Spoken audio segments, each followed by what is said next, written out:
Welcome, everybody. Thank you so much for joining us today to participate in our Lunch and Learn series. We can't stress this enough, how to understand, befriend, and make the most of stress in college and beyond. Backed by popular demand, we are so excited to be joined by Dr. Alan Schlechter and Dan Lerner, who are our co-directors of curriculum development for our First Year Thrive and Life Skills for Thriving curriculum. And for those of you who we have not had the opportunity of partnering with, just a little bit about U Thrive Educational Services.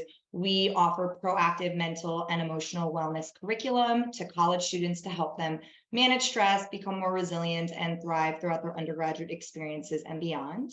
And before I turn it over to our esteemed guests, I just wanted to share a little bit more about the both of them. Dr. Alan Schlechter is a clinical associate professor at NYU Langone Medical Center and the director of development and engagement for the Child and Adolescent Psychiatry Department, and works at the outpatient department at both Bellevue Hospital Center and NYU Langone Medical Center. Alan co-authored You Thrive: How to Succeed in College and Life, along with Dan Lerner.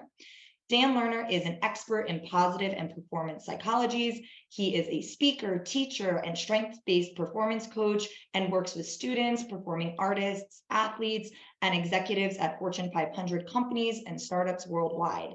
Dan holds a master's in applied positive psychology from the University of Pennsylvania and spent nearly a decade on the teaching staff there.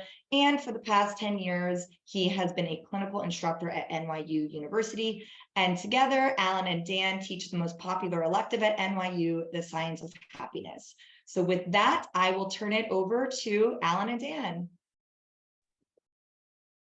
Thank you, Simone. Thank you so much. Good morning to everybody. It's such a pleasure to be here and an honor to have you all here. Thank you for joining us. Alan, would you like to say a few words before we kick in? I am equally as excited and happy I don't know if that's possible. Here. Okay, I don't know if that's possible, but the levels are high.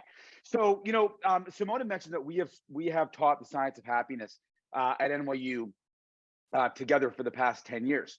And we want to be really clear about something before we kick off. It is not happyology, right? The topics that we teach in this course are about 26 topics. And yes, they touch on the positive aspects of well-being, positive science of positive emotions, the science of positive relationships, passion, purpose, meaning, willpower, choice.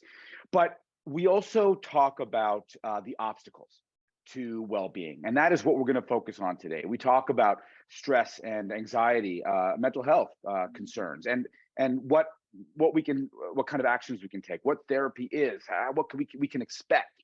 So today, clearly, based on this title, we're going to be focusing on that barrier. But just as a heads up, as questions come up, there's a Q&A section. Please feel free to put some questions in there. We are going to have some time at the end for those questions, but we're also going to look forward to having your participation.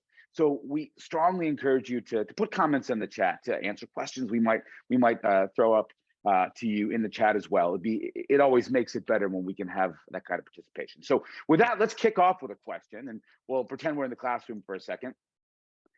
Because we're talking about stress, how many folks here would say they have dealt with stress of some sort in the past month? And feel free to throw it into the chat if you'd like, just with a quick me. There it is. Thank you. Who else do we have here? Wonderful. We had a whole ghost face there. Okay, got it. Yep, me. The odds are that yes, thank you, Ashley, for the exclamation points. Love the emoticons, the emojis, everything. It's wonderful. And what we're seeing is not surprising, which is that, thank you, Jackie, for saying exactly what I was going to say, which is probably all of us. Yes, we've all struggled with stress to a certain extent, to a greater or lesser extent. What are some things that have stressed you out? If you could put just one word in the chat so we start to get a sense of the things that are on people's minds. Work, me too, absolutely. Finances, me too. Grad program, oh, I don't have that one, but Alan does. I do. Yes, you do. So far, all three things have stressed me out in the last month. Right, unclear expectations, absolutely. Thank you, Emma. Yeah, that one, me too. Wow, I'm realizing I am definitely not alone here. Anyone else have anything else? Because you're covering some of the key finances and parenting. Oh, my God. Parenting, right? Yeah, all of Anybody the for above. relationships? Yeah, there it is. Certain work environment changes, siblings. I don't have those, so I don't have to worry about those. Alan, however, yeah, health, of course. So the answer is a lot of ways D, all of the above. Now, here's the final question for you before we get into this. Curious to know, how do you define stress? How do people out there, if someone were to say, as I'm about to say right now, how do you define stress? This would be easier with a to speak it. It might be hard to type in the definition of stress. That's true. But go ahead if you have something. And in the meantime, as you're thinking about it, let's start talking about that. Right? Let's start talking about how we define stress. Thank you. Feeling overwhelmed. Stress can be either a motivator if used. All right. So you're getting ahead of us, but you're absolutely right. It can be used lots of different ways. It's a neurological response, an overwhelm of worry. It's physical, mental, emotional strain and tension. It's overwhelming. It's a state of worry. Okay. Perfect. So thank you. And how we see it, as was indicated by Melanie, it makes a big difference, and we're going to talk about that. But for now, let's talk about how we are defining it, so we can sort of get all on the same page here, even though everyone's right. This is how we define it in our class to our students. Stress is a perceived, real or imagined, this is going to be so key, threat to one's mental, physical, emotional, or spiritual well-being, which results in a series of physiological responses and adaptations. But what is the key word here? Right, and the key word, as Alan's going to really walk through, especially with that idea of it can serve us or it can take away from our quality of life, is that stress occurs anytime something we care about is at stake, but it's perceived. Alan, how do you talk about this idea of it being perceived?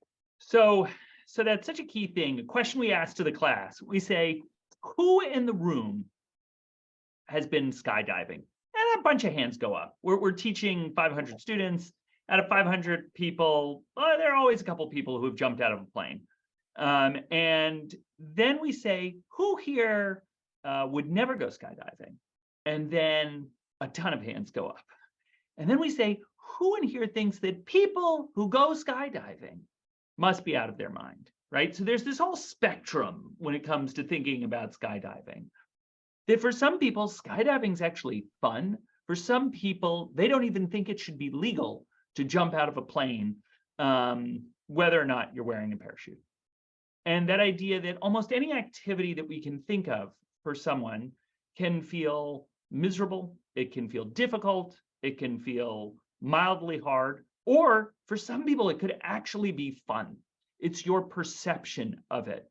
But what's so helpful for so many students is the association between stress and something being bad shifts a little bit when you start saying stress occurs anytime something we care about is at stake. And every single thing you mentioned, siblings, health, Finances, parenting. Yeah. Parenting. These can be wonderful things. I love being a parent, but over this past weekend, when I totally lost my cool with my older daughter after she became inflamed that I got her food order wrong. I know. What kind? And if you've ever experienced that as a parent, when your child is, it was like I had just broken a peace treaty. And when she became inflamed, and then I reacted in not the best way I could have. But being a parent is both a wonderful thing, but there's a lot at stake there. And so it becomes very stressful. Now, something that we get to really quickly is the idea of what's the difference between stress, anxiety, and fear? Because one thing, just as we just define stress, it's really hard for our students to tell the difference between what all these words mean. And often when we help label these words, that lack of uncertainty gets rid of a lot of the challenges. So we've talked about stress, but let's talk about the difference between anxiety, worry, and fear. Alan, I just want to interject one thing really quickly. I should have said it earlier. One of the first things we do in our class during the semester is show them data on college student stress. That 90% of college students have been stressed out each and every year they've been on campus. And when we show them that data, we ask them, it's the first class of the semester, who has been stressed out? Just like we asked you. And every hand goes up. And we say, stop, stop, stop. Look around, keep your hands up, keep them high. And their eyes go wide. They're like, I thought I was the only one. So we just wanted to share that when we ask you that question, I know that other people are stressed. It can be really helpful to know, just like a definition is helpful to know. Yes. You're not alone. So when we think of anxiety, that is a kind of anxiety and worry. And Dan, if you can just throw up the definitions. Sure. So we the central definition of stress that we want people to care about is that stress is something that occurs when we care about something, but worry and anxiety overlap. Anxiety is a full body feeling, and it is a perception of something that's a threat to us. So a test can make us really anxious. We can worry about something that's coming up in the future. Fear, on the other hand, is actually a different thing. Fear is a real, we like to say fear is a real danger. Fear is the car coming towards you, and it's a green light in New York City. And when I just say car, I also mean electric bike as well, or scooter, anything that's coming rapidly towards you. And so that idea of something we've noticed, it's a big challenge with our students, is the invasion of clinical language into their speech. So a student will say on a bad day, they'll say, oh, I'm so depressed. And then we talk to them a lot about being able to say, one bad day does not make you depressed. And what you're talking about isn't necessarily an anxiety disorder. It is just some anxiety or it's some worry, and being able to define the difference between those things. But once we define those things, we can then go on and say, so when we care about something, we're going to feel stress. And we can't make college less stressful, but we can change our relationship to stress. And the way that we do that is we start to realize that stress not only creates some bad feelings, but it also creates some motivation. And you all have talked about that as well, that it can promote us to want us to get things done, and that we actually have a biology within us that will help us do that. Dan, is there another slide? Well, we got it to Yerkes Dodson, but I mean, we can move on straight into challenge response if you'd like. Oh, okay. I can't see. I can no longer see the slides. I'll take them down. I wanted them to see your beautiful face. You just want them to see. So the thing we talk about is the Yerkes Dodson law, which is I'm not going to go into the study itself, but this is an old study from the beginning of the 20th century. And what Yerkes and Dodson at Harvard found out is that there is an optimal amount of stress that we should all be shooting for. That if we have way too much stress, we know that doesn't feel good and we don't get much done. We go into full-on fight or flight. But actually, most of us, without some degree of stress, find it really hard to develop the right amount of what we call self-activation, that ability to just go out and do things that we really care about. We have seen that whether it is creating change in our life, so something that I do a lot is I help people create change, whether it's about learning or performance. 3 things that are happening a lot during kids' undergrad time involve stress. And helping kids, our students, find that optimal amount of stress. Right. So there are a couple of different ways that we can go ahead and find that optimal amount of stress. As Alan was sharing with the Yerkes Dodson, really being able to understand what the context is, what the mindset is around stress. But also sometimes it's just words. Alan knows I'm a big word nerd. Ooh, word nerd. New phrase. And the words that we use have an outsized effect on how we see the world. Alan and I were speaking earlier this morning. He used to have almost like a verbal, sort of like a verbal tick or mental tick, where he'd say, "I have a million things to do," and finally said, "Alan, you don't have a million things to do. You have 100 things to do, and that's a lot of things. But a million can be really overwhelming." Well, we find the very similar stuff when it comes to stress. The study, I'm going to show you a paragraph that we share with our students. This is by a study from Jeremy Jameson at Harvard, far more recent than turn of the century, as you can see from the citation. But what he does is he has his students just read this paragraph, and they read it once, right? People think that feeling anxious while taking a standardized test will make them do poorly on the test. However, recent research suggests that physiological arousal doesn't hurt performance on these tests and can even help performance. People who feel anxious during a test might actually do better. This means that you shouldn't feel concerned if you do feel anxious while taking today's GRE test. If you find yourself feeling anxious, simply remind yourself that your arousal could be helping you do well. And Alan, what happens as a result of them reading this?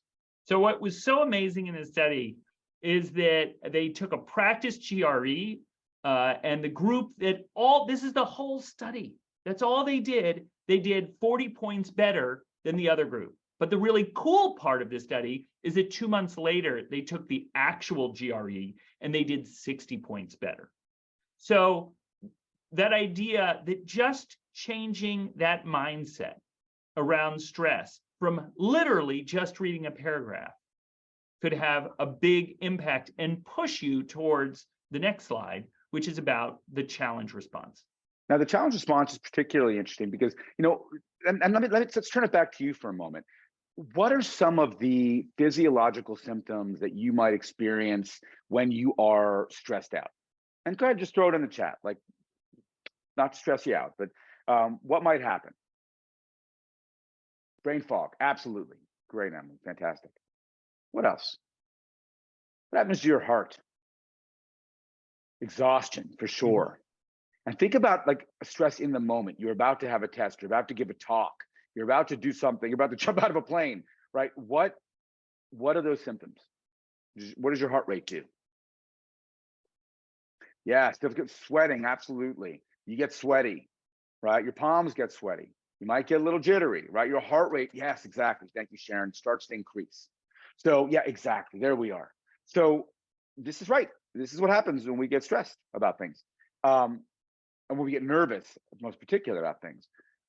What are the physiological symptoms when you get excited about something? When you are really excited to see that person that you met online, you haven't met yet. Thank you, Lisa. Exactly. Thank you, Emily. Thank you, Sharon. Same thing, same response. Exactly. And so often when we reframe nervousness as excitement, we can have a very, very different outcome, right? So we can have a look right here. And this is what we call the challenge response, right? So whether you have a performance at a major venue or in front of a crowd, if you're playing a game, a sport, right? I mean, so many of us practice well and we practice better than we play. If some of our students, or if you are a student, has a test, boom, what happens? This happens, right? And if someone asks us out, or if we ask someone else out and we're waiting for those 3 little dots to finally respond, this happens and we can get nervous. What we're finding is that when people reframe it as excitement, there's a very, very different outcome often. People see stress as a challenge rather than a threat when they feel they have enough resources to cope with the situation, right? So when you're challenged, as you already described, you have increased cardiac efficiency, there's increased peripheral blood flow, you have more favorable emotions, and you end up performing better. I can take this on.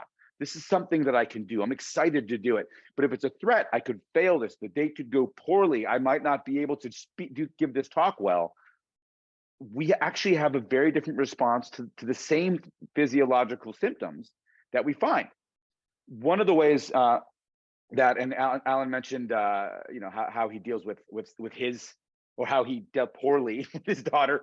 99% of the time, he's a great dad. The word that we have come up with to work with our kids, and my son is a performer, so he gets on stage in front of people. And I remember the first time he got up there, he's like, "I'm nervous." I was like, "Okay, so what does that feel like? And he answered just like you did: brain fog, heart racing, sweaty palms. Um, and, and as we talked about excitement and how that felt, we changed the word into nervous sighted. And as he continued on this run of shows, he said, Dad, I'm nervous sighted, which allows room for nerves, because nerves are natural and stress is not a bad thing when it is when there's not overwhelming amount of stress. But we can start to reframe it that way. It became nervous sighted. And what was fun is that at one point during this run, he looked at me and said, Dad, I'm excited nervous. I said, what's that? He said, I'm just more excited than I am nervous, but I'm still a little nervous. And I was like, oh man, that's amazing, super healthy. I know Alan uses it the same way with his daughters. So, and we have certainly found it with our students too. We've asked them the same questions. What does it feel like? And they start to use it and they come back to us and say, I had a test yesterday. And you know what? I thought I'm excited because I've been working really hard on this and I could totally ace this thing. Or they had a game or they had a performance on stage and they're like, I've been working so hard, I get to show the world my skills on cello or piano or on the soccer field. And yes, they were still nervous, but the fact that they could reframe it and take that on as a challenge made a huge difference in the way that they experience stress and nerves. So this has been studied by a variety of researchers, but the one that we're going to use today is Alison Wood Brooks, who's at Harvard, and she really asked the most basic question: what would be the dumbest thing we know to say to anyone is calm down, right? We're all on the same. It's never worked.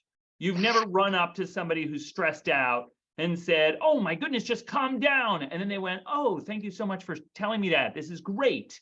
Thank you. I just needed to calm down. And then they calm down. It just doesn't work that way. Our frontal lobes are not connected to our limbic lobes in that way. If they were, it'd be so terrific.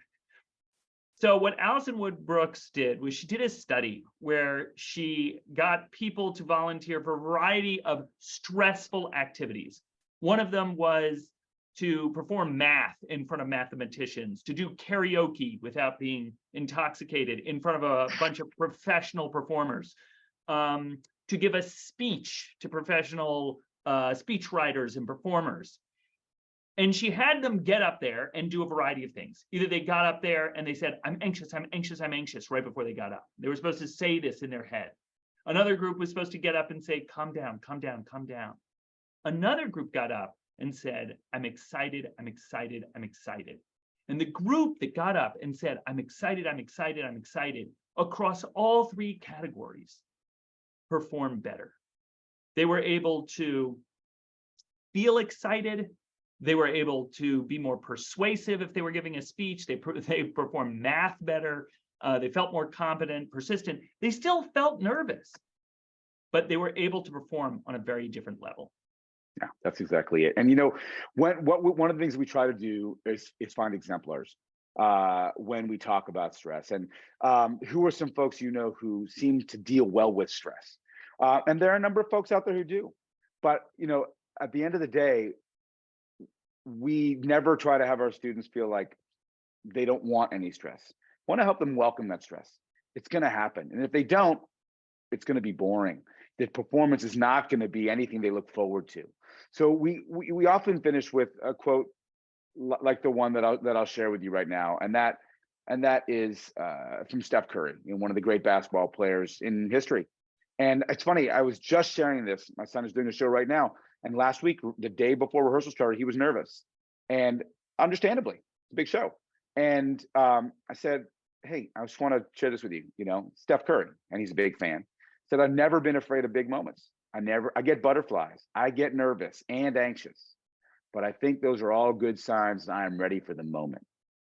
Meaning it's okay to be nervous. It's natural to be nervous. If you want to be like your heroes, be nervous, be anxious, but know that if we interpret it the right way, if we use it the right way, that we can actually end up performing at our best. So with that, during these stressful, nervous times, we have some time for Q&A, and we'd love to address any questions you have, whether it's stress related, well-being related. As I said, we teach a ton of different topics, but if you want to go ahead and throw it in the chat or in the Q&A, either way, we're so happy to walk it through. And I'll also throw out one more caveat. Dan started off the talk by saying, and please, questions. Dan started off the talk by saying, this isn't happyology. And we are not stress machismo people, right? We're not trying to say you should handle any amount of stress. We like some positive stress, but we spend a lot of time in our class talking about how to manage too much stress and the idea that you should always just try and pick up more. Right. So the idea that Jennifer's bringing up right now in the chat, positive stress, can we reframe it that way? Yeah, once you start using those words, and I think a lot of our students are like, what do you mean positive stress? And when you start walking through what that looks like, whether it's from a Steph Curry perspective or from your personal perspective of teaching a class, or how they have taken tests in the past where they felt good about them. Were you stressed out? Yeah, I was a little stressed out. Okay. How'd you use that? Like, when have you used it in the past? But I think, to Emily's question or point, I should say, sometimes the challenge is the confusion between optimism and toxic positivity. Could not agree more, right? We have this whole self-help world where it's like, just manifest it and you'll get an A. And we know from the research that Martin Seligman did at University of Pennsylvania in the 80s and beyond, that when we're overly optimistic, we actually tend to do less well, right? Over optimism predicts lower GPAs. I don't need to study for that test. I'm going to be fine, right? And it's akin to, I don't need to look both ways when I cross the street. Nothing's going to hit me. And then you get flattened, right? As Alan said, by a bike or by a truck or by an electric scooter. So I agree. The challenge is that, because often college students, certainly all of us, but as I look at the self-help movement right now, I will not name names, but a lot of those folks are, you can do it. Just keep going. Just think positively. Just, and you're like, oh, it's not how it works. We need some pessimism, right? Pessimism can be really helpful. Defensive pessimism saying, I might not do as well on this test. I better study harder. That's really important. So just to address that question for a second, Emily, when we talk about realistic optimism, how do you get feedback? I was overly optimistic. I got a C on the test. Talk to your teacher, talk to your TA. What are some other things you can do? Talk to your friend in class who got an A. How do you study, right? Get some ideas on what you might be able to do differently. But when it comes to stress, there is the machismo part, which a lot of people are like, I'm stressed, more stressed than you are. So there's also it's never bad for me. And you know what? It can be bad for you, right? It's a matter of finding that balance. Yeah, so Lisa, you're asking an excellent question. And I think a lot of our students wonder this, where does an anxiety disorder fit into this? And how do you manage that? And I think realizing for everyone the limits of, how much stress they can tolerate at any time. So somebody who can have an anxiety disorder may need to know, if I'm going to handle stress, I need to be making sure I'm getting enough sleep. If I know that, in much the same way when we give the lecture on sleep, and we talk to students, and we're like, if you are a hardcore night owl, taking a 7 a.m. class, not a great idea. It's just not going to work well for you. And I think realizing that you really have to go far outside the box. If you have an anxiety disorder and you're dealing with extreme anxiety, and you're in college, which is inherently stressful, the idea that you are going to have to actually live well above your biological age. You're going to have to care about eating and moving and sleeping more than your peers are. That you're going to have to figure out, when do I need time alone, if that's what I need to recharge myself. And also, Alan, go on. Sorry, I was going to jump in to say, Lisa, one of the things that we found in the last 10 years of teaching this course is that we started teaching about mental health and therapy. It was not a peep out of the students, and they'd come up afterwards and they'd go, hey, they take us to the side, kind of interested in therapy. Now you see all these hands raised. Oh, I'm in therapy. It's been amazing. It's been amazing. So when you're talking about diagnosable severe anxiety, finding a way to gently nudge them towards campus mental health services. Like, I agree with you. One of the things that, one of the issues can be, when is it something that I can't handle myself? When does sleep not do it? When does talking to a friend, as important, as essential as that is, when is that not enough? So being able to go and go to the wellness center, mental health services on campus, and really have a talk with someone and use those services. I got to say I agree. As we say in class, when we offer interventions for well-being, right? Here's some ways to raise your levels of positive emotion, or we teach a class on mindfulness and meditation. Like, by the way, for severely depressed people, mindfulness and meditation can actually be detrimental, right? Because you find yourself ruminating on things. If we try to say, you do a gratitude journal if you're severely depressed, it's not necessarily the way to go. At least it's certainly not the only way to go. We can't be like, you're going to be fine, which you hear a lot on social media. Just do this, just do yoga, just meditate, just do a gratitude journal. Like, no. You might want to see a mental health professional and do that, and in tandem with some of the things we're doing, get a diagnosis, work with that person, and then let's see how we can help you with some of the interventions that we talked about today.